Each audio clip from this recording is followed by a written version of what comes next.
es un gusto estar con todos ustedes, aunque sea virtualmente. La perspectiva del presente sobre el pasado siempre es un constante diálogo con la historia, con el pasado, y es una visión con la que utilizamos el lente del presente para interpretar lo que sucedió en tiempos pasados. Ahora es más común hablar de algunas cosas que antes no platicábamos, y esas son algunas de los temas que quiero tocar. Me voy a permitir empezar con una ligereza, porque históricamente en Estados Unidos había una confusión sobre pues cuándo era la celebración de la independencia y todo eso. Esta confusión hace mucho que fue superada, creo yo, aquí en Arizona, pero yo creo que debemos recordar algunas cosas que se nos olvida, incluso a nosotros los mexicanos se nos pasa a veces algunos detalles importantes que ahora podemos tocar y tocamos con más frecuencia, pero no se abordan comúnmente. Hay un debate, por ejemplo, porque ¿por qué no celebramos la independencia a partir de 1821, que fue realmente cuando finalmente se logró la independencia? Y bueno, si vemos atrás y nos hacemos la pregunta, nos vamos a encontrar con que el primer registro conocido de una celebración de independencia fue el 16 de septiembre de 1812, cuando realmente todavía no éramos independientes. Pero fue Ignacio López Rayón, uno de los generales de la insurgencia, quien decidió en 1812 en el pueblo de Huichapán, lo que ahora está en el estado de Hidalgo precisamente, celebrar el grito de Dolores con una descarga de artillería además. Y posteriormente en 1813, ya cuando Morelos era el generalísimo de la insurgencia, en sus sentimientos de la nación, él solemnizó que el 16 de septiembre debería de ser el día aniversario en que se levantó la voz de la independencia. Entonces es un simbolismo muy poderoso, que a partir de apenas un año después de la muerte de Hidalgo, ya se estaba celebrando. Y una cosa, un tema que me gusta tocar a mí cuando hablamos de la independencia de México, es que Hidalgo en 1810, escasos 2 meses después de haberse levantado, abolió las leyes de la esclavitud. Y hay quienes dicen, bueno, pero es que el Papa Urbano VIII, por allá en los años 1630 y algo, había prohibido ya la esclavitud. Y de hecho la corona española y la portuguesa pues acataron esa decisión papal y ordenaron liberar a los nativos. La realidad fue que la libertad de los indígenas no fue acatada del todo, porque se contraponía con el hecho de que eran considerados propiedad privada por muchas personas en el imperio, en la Nueva España. Se ha estimado que hasta el siglo XIX hubo entre 2,5 millones y 5 millones de esclavos nativos en México.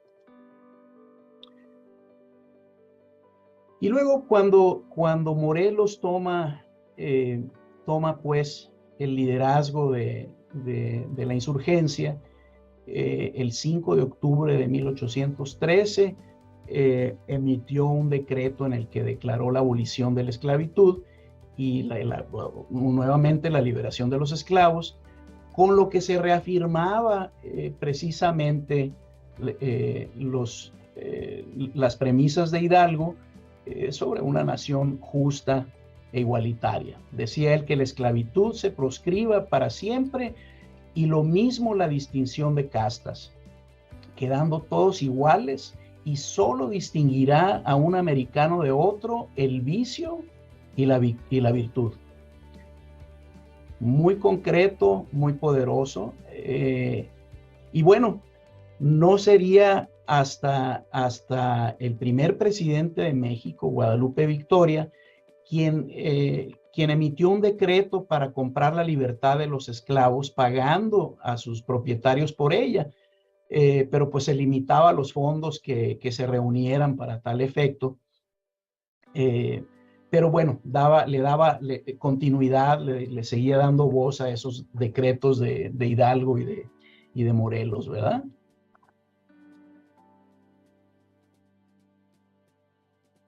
Bien, pues el poder de los símbolos. El poder de los símbolos es algo que yo considero es muy importante en el desarrollo de la historia de México. Y la guerra de la independencia, la guerra por la emancipación en México es ejemplo claro de eso. Hay muchas anécdotas, hay muchas ilustraciones de esto.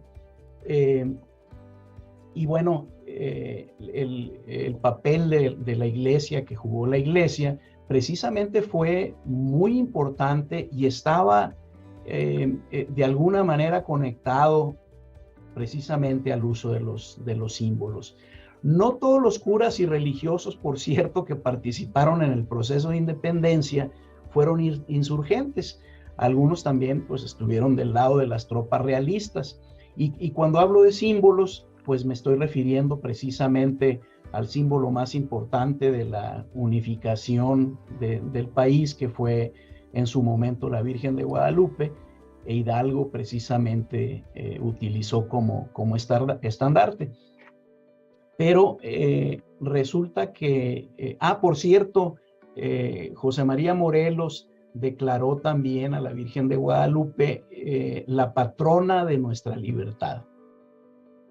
Bueno, pues resulta que los realistas no se querían quedar abajo, no querían hacerse menos, y decidieron que la Virgen de los Remedios, que era una virgen que traía Hernán Cortés en su proceso de conquista, pues iba a ser la Virgen de los realistas, y le otorgó incluso el grado de generala. Fue el virrey Villegas, si mal no recuerdo. Y bueno, evidentemente estamos hablando de la misma Virgen, son dos advocaciones diferentes, pero como les decía, el poder de los símbolos tan importante para los líderes sociales desde entonces y hasta ahora. En realidad, estas dos advocaciones representaban a dos grupos sociales que estaban inscritos dentro de la religión católica, pero se contraponían en ese momento. La Virgen de los Remedios, según la tradición, se les había aparecido a los conquistadores, y después de que tuvieron la derrota de la Noche Triste, cuando huían, se dice que la Virgen de los Remedios había echado puñados de tierra a los ojos de los indígenas que los perseguían. Otro grupo que no mencionábamos antes con mucha frecuencia era el grupo de las mujeres. Claro que sabíamos de Leona Vicario, de Josefa Ortiz de Domínguez, pero no se les daba un lugar predominante. Aquí en pantalla les estoy compartiendo los nombres de 10 mujeres relevantes en la lucha por la independencia. No nos podemos meter en la biografía de cada una de ellas, pero curiosamente entre ellas me pareció interesante mencionar a las mujeres de Pénjamo. Resulta que las mujeres de Pénjamo era un grupo de 300 mujeres que participaban, de Pénjamo, Guanajuato, ¿no? eran un grupo de 300 mujeres que participaron muy activamente en la independencia de México, ayudando a los insurgentes. Y resulta que en ese tiempo Agustín de Iturbide, que era coronel, pues terminó apresándolas porque pues las acusó de apoyar el movimiento independentista a través de sus familiares y sus casas, etcétera, etcétera. Y pues como recordarán, Agustín de Iturbide posteriormente se convirtió también en uno de los héroes de la independencia, y más tarde se coronó emperador, y bueno, esa es otra historia. Pero quiero resaltar algo más.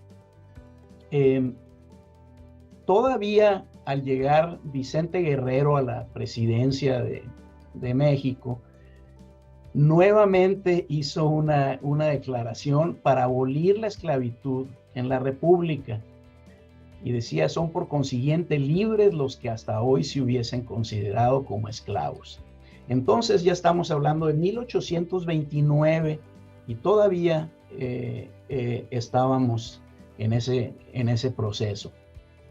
Pero fíjense bien, estamos hablando de un momento en la historia en que en Estados Unidos la esclavitud era parte fundamental de la economía del país. Había una importación considerable todavía de esclavos. La economía dependía, la economía agrícola especialmente, dependía de la economía esclavista. En México esto era distinto. Y algo muy, muy interesante es que si nos ponemos a ver con cuidado el origen de nuestros próceres patrios, pues resulta que Vicente Guerrero fue el primer presidente afromexicano. Y si nos vamos hasta José María Morelos también tenía sangre africana e indígena. Y ese es uno de los orígenes precisamente de nuestra mexicanidad. Uno de los distintivos que nos hacía a los ojos de nuestros hermanos del norte, pues muy diferentes. Y les quiero platicar brevemente también de un caballero que fue el último gobernador de California, Pío Pico. Pío Pico fue el último gobernador mexicano de California. Y en el momento en que él se daba cuenta que, bueno, los avances del Coloso del Norte estaban reclamando territorios que originalmente pertenecían a la Nueva España y posteriormente a México, decía él: nos encontramos amenazados de inmigrantes yanquis, así como está escrito, es la cita textual de él, los cuales han empezado a congregarse en nuestro país y del cual progreso no podemos arrestar. Ya tienen vagones de esa gente pérfida escalada las cumbres más inaccesibles de la Sierra Nevada. Cruzaron todo el continente y penetraron en el fructífero valle de Sacramento. Como pueden ver, esto ya es en el contexto de la guerra entre México y Estados Unidos, pero nos habla pues de una evolución muy importante a partir de la independencia de México. Imagínense, por ejemplo, aquí en Arizona, el matrimonio interracial no fue permitido hasta 1959, que es una historia también muy interesante. Voy a tocar un poco sobre eso. Y no voy a poder dejar de mencionar que Benito Juárez, un indio zapoteca, que llegó a la presidencia de México cuando Estados Unidos tenía una guerra civil a causa de las diferencias sobre la esclavitud, la supremacía racial y otras ideas contrapuestas con los ideales de la independencia de México. Eh, y de paso les platico que tan solo 4 décadas después, durante la intervención francesa, ya había claros indicios del destino compartido entre México y Estados Unidos. A pesar de que íbamos por caminos diferentes en apariencia, en realidad había muchas coincidencias. Es muy importante darnos cuenta de específicamente el significado del 5 de mayo para Estados Unidos, aunque esa no es la presentación hoy. Hay una línea directa también entre los ideales de la independencia en México y esta otra famosa batalla. Por supuesto, ustedes saben que Ignacio Zaragoza, el héroe de 5 de mayo, pues nació en Goliad, Texas, que entonces no se llamaba Goliad, por cierto. Decía por ahí un general de ese entonces, después de la batalla del 5 pues fue muchos años después, que decía que Goliat debería de escribirse con H intermedia porque era un anagrama de Hidalgo, que pues es el padre de la patria. Pero otros con más ligereza dicen, fue el primer chicano en aparecer en un billete. Bueno, no vamos a debatir eso, pero ¿qué significó la independencia para Arizona y el sur de Estados Unidos en particular? Ustedes saben que en ese entonces, cuando Arizona y el suroeste estadounidense, mexicano, pasaron a ser estadounidenses, Arizona y Nuevo México eran un mismo territorio. Y bueno, les muestro aquí un mapa. La parte oscura es la famosa compra de Gadsden, como dicen acá, la Mesilla. Y se dice que hubo un impacto muy interesante debido a las políticas y a las aspiraciones que México pues enarbolaba a través de su independencia, e incluso antes, ¿verdad? Resulta que había por ahí, ustedes lo conocen muy bien en la historia de Estados Unidos, el llamado ferrocarril subterráneo, que no era otra cosa que las rutas clandestinas y los lugares seguros para proporcionarles camino a los esclavos que pues escapaban de la esclavitud. Pero resulta que pues hay evidencia de que muchos de ellos, de hecho miles de ellos, venían a México porque los esclavos que estaban en Texas, pues les resultaba más fácil cruzarse la frontera y pasarse a México que irse caminando hasta el norte de los Estados Unidos. Y eso era precisamente lo que estaba sucediendo después de la independencia de México, muy particularmente, pero incluso antes.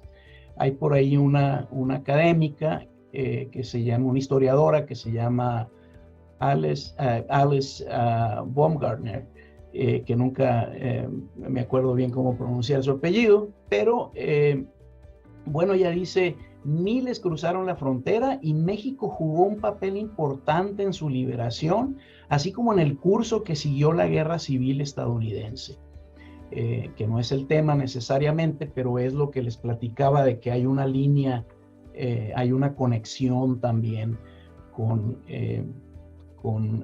la Guerra de Independencia y la posterior intervención francesa y las intenciones de Europa de tener una intervención también posiblemente en Estados Unidos, que finalmente se frustró, y algunos historiadores opinan que eso fue gracias a la batalla de Puebla, en donde vencieron los mexicanos. Quiero volver un poquito, estoy brincando históricamente porque precisamente estas conexiones de alguna manera nos llevan a entender cómo evolucionamos de diferente forma, pero al mismo tiempo los hilos se entrelazan. En el estado de Arizona, les decía, no se derogó la ley que prohibía los matrimonios interraciales hasta 1959, imagínense. Resulta que había ahí por ahí un caballero aquí en Tucson precisamente, que yo tuve el honor de conocer, cuyo nombre era Han Koyama. Es la foto que están viendo ahí. Desde 1954, la Suprema Corte estadounidense ya había declarado que la segregación racial era inconstitucional. Y en 1959, Han Koyama, con el apoyo de ACLU, inició una demanda en contra de esa prohibición. Resulta que ACLU también se fundó aquí en Arizona y tiene toda una trayectoria muy importante. Han Koyama se quiso casar con una mujer blanca, se casó con una mujer blanca y finalmente fue quien a través de esta demanda terminó con esa separación jurídica que había, que no permitía a personas de diferentes orígenes raciales, étnicos, casarse. ¿Por qué les platico todo esto? Bueno, porque la independencia, la libertad, la identidad cultural, la mexicanidad, no se ganan en una batalla.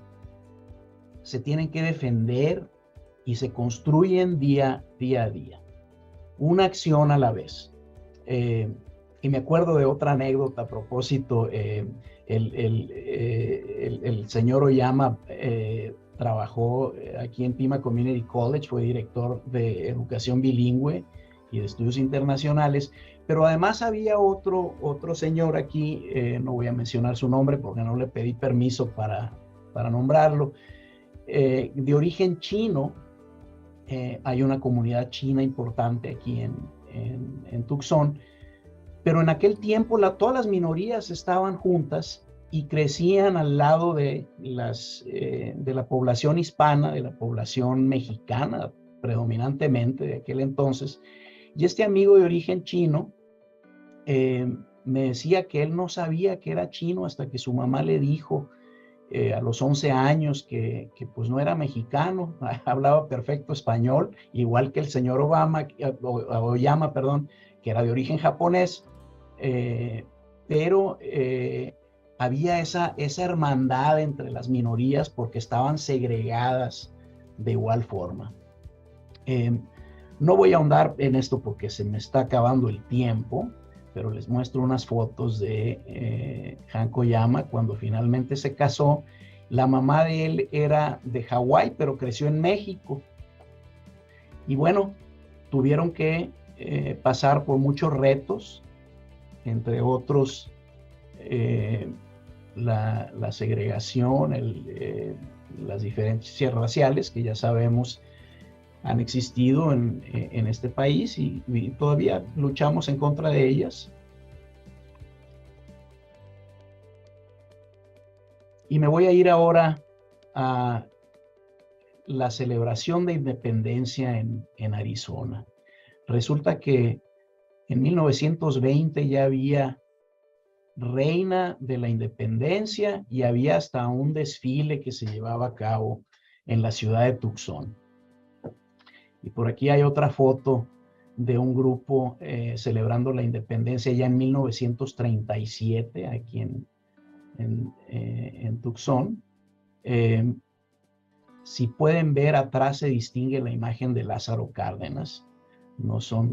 Creo que no son los héroes de la independencia, no puedo distinguir quién es el otro personaje, pero bueno, tiene sentido desde el punto de vista que el general Cárdenas estaba gobernando México en ese año, ¿verdad?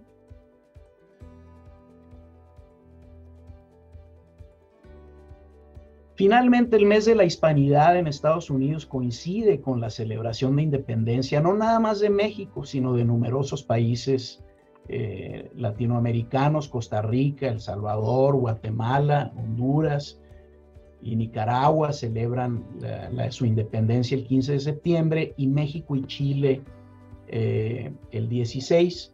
Aunque bueno, hay toda esta historia también de que Porfirio Díaz cambió la celebración unas horas antes, el día 15, para que coincidiera con su cumpleaños. No sería la primera vez en la historia que se daba un caso parecido, porque resulta que Agustín de Iturbide, cuando entró con el ejército trigarante a la Ciudad de México, retrasó también un día la entrada para el 27 de septiembre de 1821 para que coincidiera con su cumpleaños.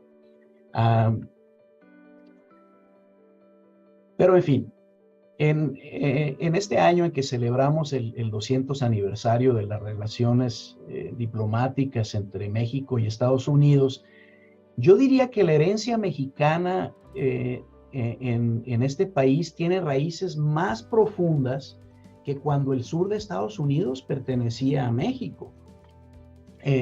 Porque en ese tiempo la Nueva España no era realmente una nación, era parte de un imperio más grande, y a su interior pues estaba dividida en una serie de grupos raciales, económicos, españoles, indígenas, y un grupo enorme de mestizos, por supuesto, muy diverso, y que incluía incluso africanos y asiáticos, ¿verdad? Entonces, la Revolución de Independencia no fue una guerra entre mexicanos y españoles propiamente, porque aún no existía la mexicanidad en el mismo sentido que existe hoy. Yo creo que ahora hay una unificación a través del territorio nacional y, como decimos algunos, el México grande va más allá del territorio nacional y se extiende hasta los Estados Unidos y otras partes del mundo, precisamente. Y presumo de esas niñas preciosas que ven en la foto que fue en una celebración del 5 de mayo y bueno, por ahí andaba mi hija. Pero mi perspectiva es que tenemos que construir nuevos símbolos que exalten precisamente el papel de los mexicanos estadounidenses en la construcción de nuestro futuro en esta nación, que es un futuro compartido y ambos tenemos mucho que aprender uno de otro. Ambos países, ambas culturas, la región fronteriza que algunos llaman el tercer espacio porque no somos de aquí ni somos de allá, pero a fin de cuentas ese sentido de mexicanidad es muy palpable, muy evidente hoy día, y de independencia hemos aprendido que el poder de los símbolos, el poder de los líderes populares y el poder de las ideas, de los ideales, puede ser enorme.